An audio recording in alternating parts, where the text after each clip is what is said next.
राज्य के नीति निर्देशक तत्व DPSP का क्वेश्चन जो ऑल एग्जामिनेशन में पूछी जाती है। आप सभी को बता दें ये DPSP का ऑब्जेक्टिव क्वेश्चन है जो एग्जाम में बिहार के कोई भी एग्जाम हो इस सब में पूछी जाती है। DPSP से क्वेश्चन रिलेटेड चैप्टर 8 में जो राज्य के क्या है राज्य के नीति निर्देशक तत्वों का उल्लेख संविधान के किस भाग में है? जानते हैं, भाग 4 में है। संविधान किस भाग में? भाग 4 में। ठीक। और अगला क्वेश्चन क्या है? राज्य के नीति निर्देशक तत्वों का विचार कहाँ से लिया गया? कनाडा का संविधान से, बी अमेरिका के संविधान से, सोवियत संघ महासंघ का, आयरलैंड के। भारत की राज्य की नीति से DPSP जो कहाँ से लिया गया? आयरलैंड के संविधान से लिया गया। कहाँ से लिया गया? आयरलैंड के संविधान से लिया गया। ठीक है। अगला तीसरा क्वेश्चन है। तीसरा क्वेश्चन क्या है? भारतीय संविधान का नीति निर्देशक तत्व को आयरलैंड के संविधान से अंग्रित किया गया था। जो आयरलैंड के संविधान से नीति निर्देशक तत्व को किस देश के संविधान से लिया गया? ये देखो, भारत ने सर आयरलैंड से लिया। आयरलैंड ने कहाँ से लिया? स्पेन से लिया। कहाँ से लिया? स्पेन से। ठीक है। चौथा क्वेश्चन क्या है? निम्नलिखित में से किसने नीति निर्देशक तत्वों का विशेषता वाला बताया है? ये डॉक्टर भीमराव अंबेडकर ने बताया था। कहाँ? डॉक्टर भीमराव अंबेडकर का। ठीक है। अगला है, किसने नीति निर्देशक तत्व और अधिकारों को संविधान की मूल आत्मा कहा गया है? ये जो आत्मा जो का मूल का संविधान, ये ग्रीनविल अस्टेमन ने किया था। ग्रीनविल अस्टेमेटी ने किसको कहा था? की अधिकार संविधान की आत्मा का, DPSP की आत्मा, मूल आत्मा का ये ग्रीनविल अस्टेन ने कहा था। ठीक है। अगला है, निम्नलिखित कथनों का पर विचार करें। पहला क्या है?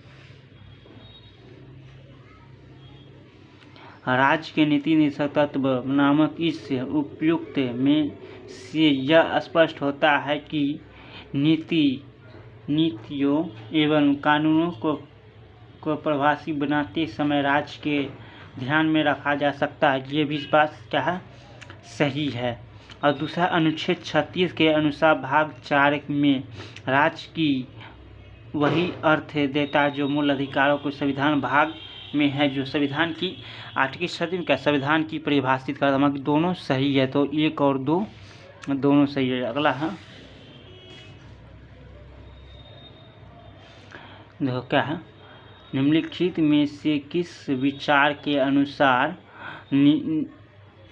निदेशक तत्व उन्हीं अनुदेश के समान है जो भारत शासन अधिनियम 1935 के अंतर्गत ब्रिटिश सरकार द्वारा गवर्नर जनरल और भारत के उपनिवेशकालियों ने गवर्नर को जारी किया था। किसने किया था? डॉक्टर भीमराव अंबेडकर ने कहा था। किसने कहा था? भी डॉक्टर भीमराव अंबेडकर ने कहा था। राज्य के नीति निर्देशों का तत्व का उल्लेख, राज्य के नीति निर्देशक तत्व का उद्देश्य जो है क्या है? न्याय में उच्च आदर्श की स्थापना, स्वतंत्रता की स्थापना की स्थापना, ये चारों हो जाएगा, तीनों हो जाएगा, सभी हो जाएगा। क्यों? न्याय में उच्च आदर्शों की स्थापना, स्वतंत्रता की प्रतिष्ठा, समानता की जागृत करना, ये सभी हो जाएगा। अगला क्या है? राज्य के नीति निर्देशक तत्व किस लोकतंत्र की स्थापना नहीं करता है? आर्थिक करता है, सामाजिक करता है, राजनीतिक नहीं करता है। DPSP में राजनीतिक की स्थापना नहीं करता। ठीक है। अगला 10वां नंबर क्या है? निम्नलिखित कथनों पर विचार कीजिए, मैं सही इसमें ढूंढना है। तो क्या हो जाएगा? निर्देशक तत्वों की प्रकृति गैर न्यायोचित है, ये भी बात सही है। उनके हनन पर न्यायालय द्वारा लागू नहीं किया जा सकता। अगर DPSP का हनन होता है तो हम क्या कहते हैं? न्यायालय के पास नहीं जा सकते। ये भी बात सही है। सी इसका दोनों हो जाएगा। ठीक है। अगला क्या है? संविधान के किस अनुच्छेद में यह उल्लेख है कि निदेशक तत्व देश के शासन में मूलभूत और विधि बनाने में इन तत्वों को लागू करना राष्ट्र का कर्तव्य होगा। अनुच्छेद 37 में कहा कि अनुच्छेद 37 के वाद योग्य नहीं है, मतलब कि ये मूल्य लागू कर्तव्य है, मतलब कि अनुच्छेद 37 में कहा। ठीक है। 38 में के बारे में क्या क्वेश्चन है? 12 निर्देशक तत्वों का वर्गीकरण कितने भागों में किया गया है? कितने भागों में किया है? तत्वों को कितने भागों में किया है वर्गीकरण? ये 3 भागों में किया। किसने? 3 भागों में वर्गीकरण किया। ठीक है। निम्नलिखित तत्वों पर विचार करें। नीति निर्देशक तत्वों का वर्गीकरण 3 भागों में संविधान द्वारा किया गया है। इन तीनों व्यापक श्रेणियों की समूह गांधीवादी और बुद्धिजीवी की विभक्त किया गया है। ये दोनों बात भी सही है, क्योंकि 3 वर्गीकरण में पहला क्वेश्चन में इस जैसे क्वेश्चन है, एक नंबर ये सही होगा, दूसरा भी सही है। 3 व्यापक श्रेणी की समानतावादी, गांधीवादी और उदारवादी दोनों को ये बताया है कि 3 हो जाएगा ये दोनों से। 14 लोक कल्याण की अभिवृद्धि के लिए सामाजिक और राजनीतिक न्याय द्वारा सामाजिक व्यवस्था सुनिश्चित करना और आय प्रतिष्ठा सुविधा और अवसरों की समानता को समाप्त करने की संबंधित प्रावधान संविधान के किस अनुच्छेद से? अनुच्छेद 58 अनुच्छेद 38 में कहा। अनुच्छेद में क्या? लोक कल्याणकारी को और समृद्धि को क्या करना? लोक कल्याण की अभिवृद्धि करना, ये बात कही गई है। तो ये सभी जो आयत के बारे में बताइए, ये अनुच्छेद 38 में था। ठीक है। ये जो 15 का क्वेश्चन है, पोषाहार स्तर और जीवन को उच्च करना तथा लोक स्वास्थ्य का सुधार करने की संविधान प्रावधान का उल्लेख संविधान के 47 में निम्नलिखित नीति निर्देशक की सिद्धांत के अंतर्गत आती है। ये समाजवादी सिद्धांत के अंतर्गत आती है। किसके अंदर? समाजवादी सिद्धांत के अंदर आते हैं। मतलब कि 47 पोषाहार स्तर का जीवन को ऊंचा बढ़ाना और इस पर कोई प्रतिबंध नहीं। बिहार में किस पे प्रतिबंध लगा? अनुच्छेद 47 में शराब पर प्रतिबंध लगाया गया। अगला क्या है? समान न्याय एवं गरीबों को निःशुल्क विधि सहायता उपलब्ध कराने की संबंधित प्रावधान का उल्लेख किसमें? अनुच्छेद 39 से कम। ये 39 से कम है। ठीक है। अनुच्छेद 41 में कहा, अनुच्छेद 41 में क्या? काम पाने का अधिकार, ये भी बात सही है। शिक्षा पाने का अधिकार, ये भी। बुढ़ापा, बीमारी और निःशक्त में लोक सहायता का अधिकार, ये भी सही है। तो चारों सही है। ठीक है। क्वेश्चन 15 काम की न्याय संगत और मानवोचित दशाओं तथा सुनिश्चित प्रस्तुति सहायता का प्रबंधन किस संविधान अनुच्छेद में? प्रस्तुति सहायता जो में कि कोई प्रस्तुति सहायता मिलती है, अनुच्छेद 42 से मिला है। कोई प्रस्तुति सहायता में से कोई भी जो या पेंशन जो भी मिलता है वो सब हो गया, अनुच्छेद 42 में आता है। अनुच्छेद 43 से कम में है, ये उद्योग के बारे में बताया। सिंपल मतलब उद्योग के 43 जैसे बोलेगा अनुच्छेद, ये उद्योग के प्रबंधन कर्मचारियों में भाग लेने के लिए कदम उठाने से क्या सभी कर्मकारों के लिए निर्वाह मजदूरी, शिष्ट जीवन स्तर तथा सामाजिक सांस्कृतिक अवसर से संबंधित प्रावधान का उल्लेख संविधान के किस अनुच्छेद में है? अनुच्छेद 43 में। ये भी क्या है? जिसका मजदूरी, निर्वाह मजदूरी, जीवन स्तर, ये सब उद्योग के बारे में ये 43 में बताया गया। ग्राम पंचायत जैसे बोले अनुच्छेद किसमें? 40 में। ग्राम पंचायतों का गठन और उनकी आवश्यकता शक्तियों से संबंधित प्रावधान को नीति निर्देशक तत्व के किस सिद्धांत के अंतर्गत रखा गया? ये गांधीवादी सिद्धांत के अंतर्गत। किसके? गांधीवादी सिद्धांत के अंतर्गत। ठीक है। अनुच्छेद 43 से संबंध किससे है? ये सहकारी समिति में। किससे? ये उद्योग के बारे में सहकारी समिति का संवैधानिक गठन से है।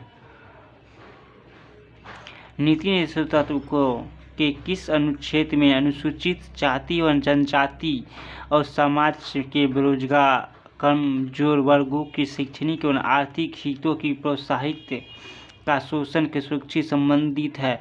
मतलब कि ST SC से जो भी संबंध होगा ये अनुच्छेद 46 में है। ठीक है। संविधान का अनुच्छेद 51 में क्या, संविधान का अनुच्छेद 51 में है अंतर्राष्ट्रीय शांति से, अंतर्राष्ट्रीय क्या है, शांति से। 25 में क्या है, गाय हो गया, बछड़ा हो गया, व अन्य दुधारू पशुओं की बलि पर रोक संबंधी प्रावधान का उल्लेख संविधान के किस अनुच्छेद में, 48 में है। और ये किसके सिद्धांत के अंतर्गत, ये गांधीवादी सिद्धांत के अंतर्गत आता है।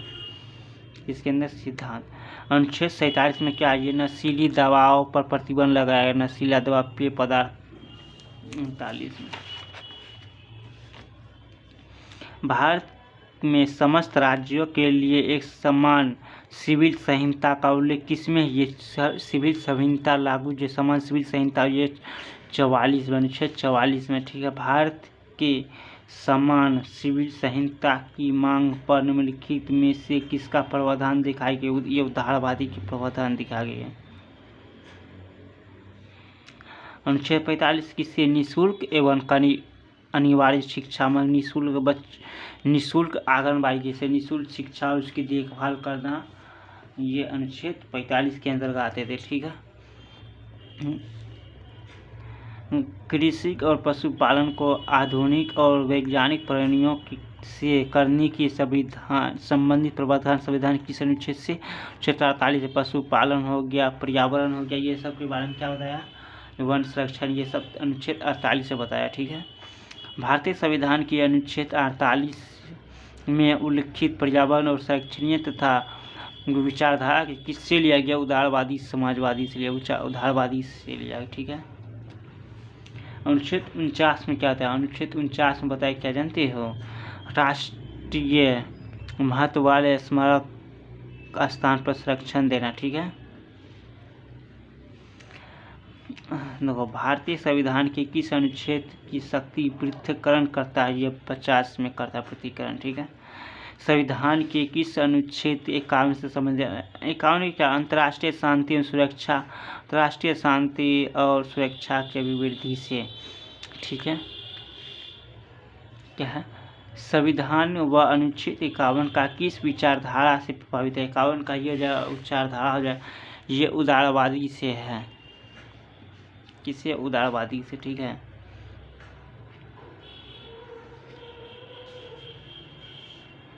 बयालीसवीं संविधान संशोधन द्वारा निर्देश तत्व की मूल सूची में किन नए तत्व को जोड़ेगी, ये 42वां संविधान संशोधन 1976 के तहत किन को जोड़ा गया, निःशुल्क कानूनी सहायता से प्रावधान को जोड़ा गया, ठीक है।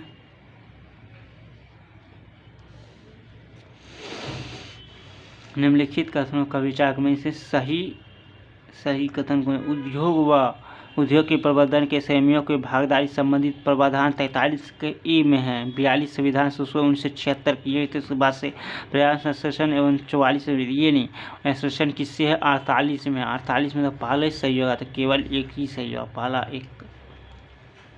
एक नंबर, ठीक है। निम्नलिखित में से किस संविधान संशोधन द्वारा आय, प्रतिष्ठा एवं सुविधाओं के अवसर की समानता को समाप्त करने से संबंधित प्रावधान को जोड़ा गया, ये अनुच्छेद 44 में बताया, ठीक है। अनुच्छेद 44 में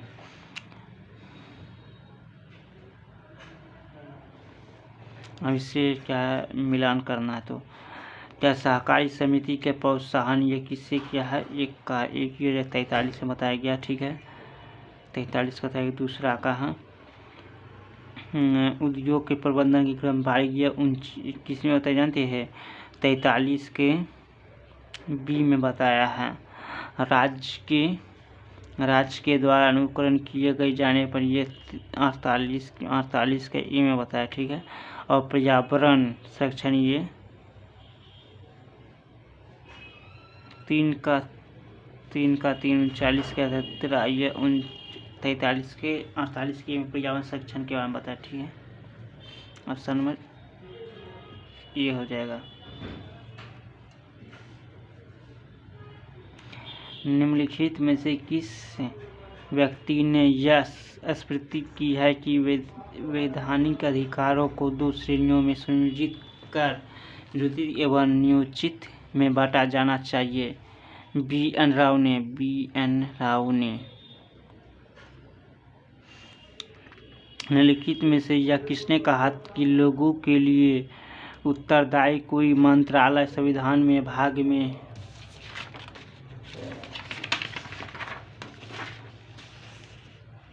उल्लिखित प्रावधानों का अवलोकन नहीं करता है। ये किसने कहा जानते हो? ये अलादी कृष्णन्नम स्वामी अय्यर ने कहा। ठीक है। निम्नलिखित में से नीति निर्देशक तत्व के बारे में यह किसने कहा कि लोकप्रिय मत पर कार्य करने वाले सरकार इसके लिए नीति बनाते समय नीति निर्देशक तत्व का अवहेलना करेगी? ये बाबा साहेब ने कहा। किसने कहा? बाबा साहेब ने। निम्नलिखित में से किन कारणों से संविधान निर्माता के नीति सिद्धांतों को गैर-उचित एवं विधि रूप से लागू करने में बाध्यता वाला नहीं बनाता है? ये देश के पास क्या है? कारणों के संविधान से नीति सिद्धांतों गैर सुनिश्चित करता लागू कर नहीं बनाए। देश के पास उन्हें लागू करने के लिए पर्याप्त विनय नहीं संविधान से। ये भी नहीं है, ये भी सही है। देश के व्यापक विविधता का पिछड़ापन, ये भी गलत है। राज्य के नए निर्माण के लिए कई तरह के भागीदारी है, ये भी गलत है। सभी तो गलती है, तो इसका उपयोग 4 होगा। नहीं आती है इसलिए नहीं है, तो गलत होगा। निम्नलिखित में से किस आधार पर नीति निर्देशक तत्व की आलोचना की जाती है? यह कोई कानून शक्ति से नहीं, रूढ़िवादी व्यवस्था से नहीं, तर्कहीन व्यवस्था से नहीं। ये तीनों नहीं होगा। 4 का होगा। निम्नलिखित में से किस व्यक्ति ने नीति निर्देशक तत्व को अतिरेक, कर्मकांडी और ब्लैंक चेक कहा? ये जो बताया किसने बताया? के.टी. शाह ने बताया। ब्लैंक चेक के बारे में जो भी बताया, कांडी के ब्लैंक चेक के बारे में जो भी बताया के.टी. शाह ने बताया। ठीक है। निम्नलिखित में से किस व्यक्ति ने नीति निर्देशक तत्व की भावना का स्थायी कूड़ाघर के मतलब ये टी.टी. कृष्णानंदाचार्य ने बताया। ठीक है। किसने नीति निर्देशक तत्व के लक्ष्य एवं आकांक्षाओं का घोषणा पत्र का उन्होंने धार्मिक उपदेश बताया? ये के.सी. हेवियर ने बताया। के.सी. हेवियर ने कहा। किसने कहा तत्वों की कर्मकांडी बताया? कर्मकांडी जो बताया ये के.टी. शाह ने बताया। के.टी. शाह ने बताया है। निम्नलिखित में से किस वाद से सुनिश्चित न्यायालय का यह व्यवस्था दी कि यह मूल्य एवं निर्देशक सिद्धांत के विस्तार में मूल्य अधिकारों से प्रभाव होंगे? ये चंपक दोहरीयवाद ने कहा। चंपक दोहरीयवाद ने कहा। ठीक है।